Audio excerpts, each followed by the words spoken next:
If you tried to decide the genre of the CW's Riverdale, you could quite possibly suffer a brain injury. With its 6th season having been wrapped up last month, it's become crystal clear that the show's producers, writers, and the cast are, at this point, just throwing in random plot points and praying to God that they make sense. Spoiler alert, they don't. Today, we're taking a deep dive into Riverdale's trajectory from edgy teen drama, the likes of David Lynch's Twin Peaks, to a supernatural multiple reality murder saga. How did the show start out? The first season of Riverdale is a quintessential murder mystery. Jason Blossom, a popular rich kid, has been murdered in cold blood. This sets off our main cast of characters: Archie Andrews, Jughead Jones, Veronica Lodge, Betty Cooper, and Cheryl Blossom, to try to sniff out the culprit. Veronica has just moved to town with her mother after her father is imprisoned for fraud, but she quickly gets mixed up in the other characters' business. Long story short, we find out that Cheryl's dad, Clifford Blossom, is the one who murdered his son, due to him discovering his father's drug business. Season 1 ends with Archie meeting up with his father, Fred Andrews, at a local restaurant, where a masked man shoots him. Season 2 is centered around a murderer known as Black Hood.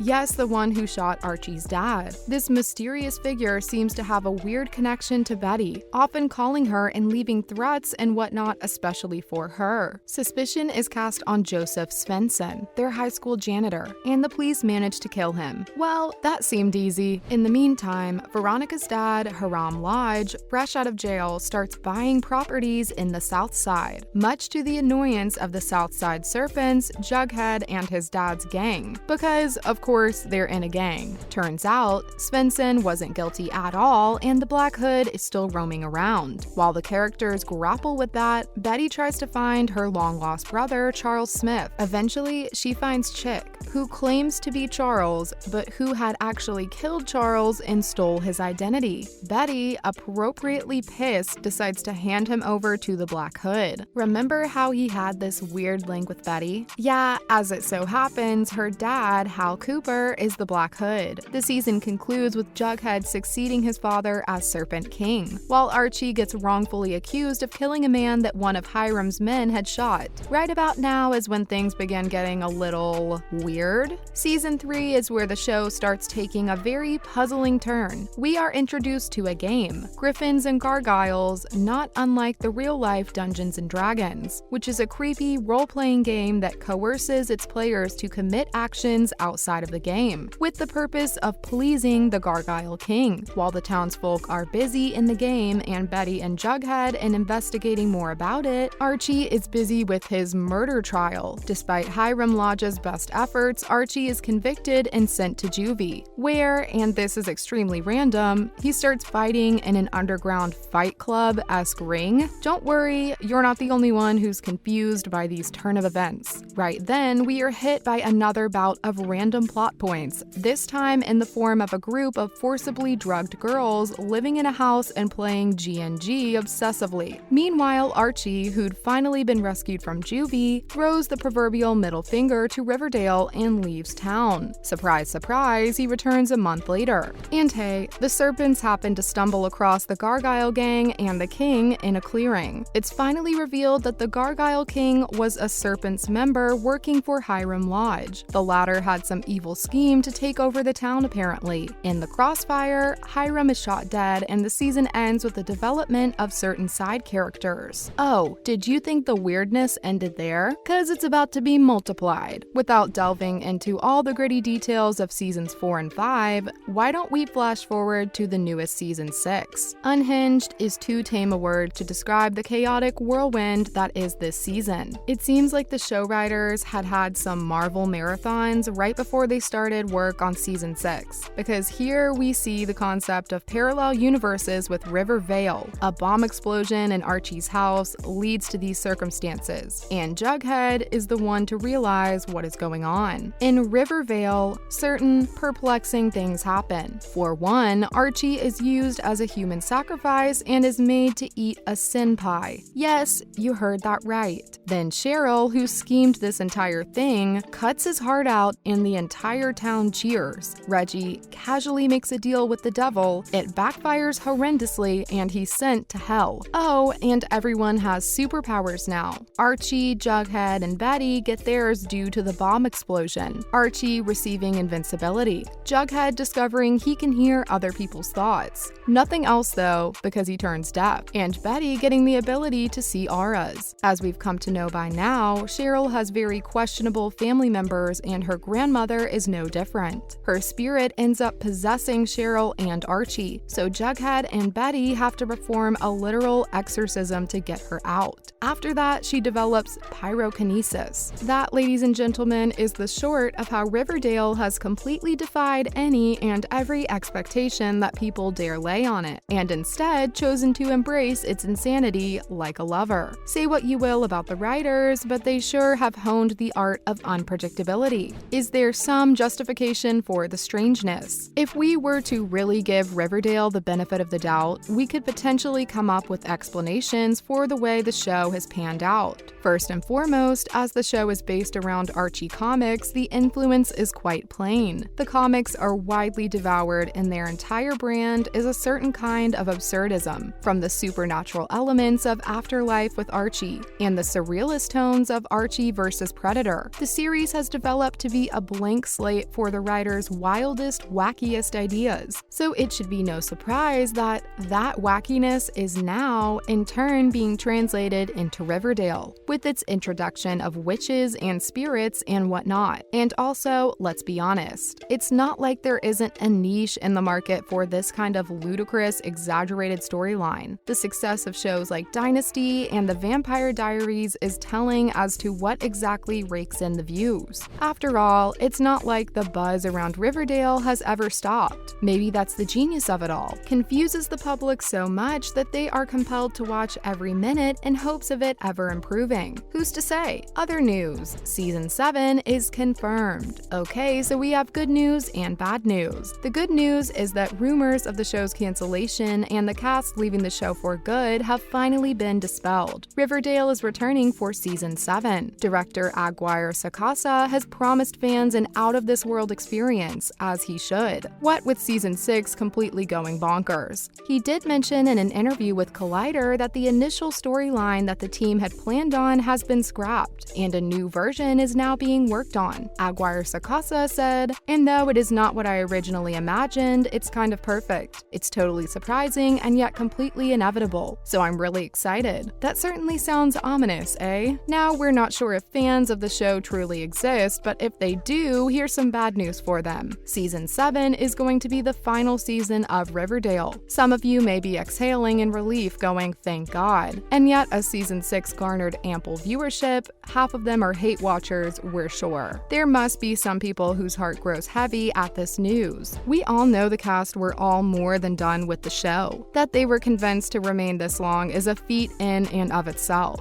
Lead actor KJ Apa shared his sentiments, saying that while it would be hard to bid farewell to the cast, the crew, and the show, all good things must come to an end. Well said, Archie. Who will return and who will potentially return? It is fairly obvious that our main cast are all going to return for Season 7. This list includes KJ Apa, Lily Reinhart, Cole Sprouse, Camila Mendez, Madeline Petch, and Charles Melton, among many others. Marisol Nichols stepped down from her main character role as Hermione Lodge a while ago, but she has since returned for a few episodes. It's a strong possibility that we will get to see more of her in Season 7 as well. On the other hand, Skeet Ulrich, who played F.P. Jones, decided to leave the entire franchise after Season 5. His absence in Season 6 was palpable, as fans had come to admire his character in the past seasons. Fans are theorizing that we may get to see one last appearance by Ulrich in the last season, although no decisive answer has been given yet by the casting directors. Well, folks, that was all we had to tell you regarding the absurdist world of Riverdale. Let's just say we can't wait to see what more baloney Season 7 cooks up for us. That's a wrap for this video. What are your theories regarding the final season? Make sure to give this video a thumbs up and subscribe to our channel for more videos like this. See you in the next one!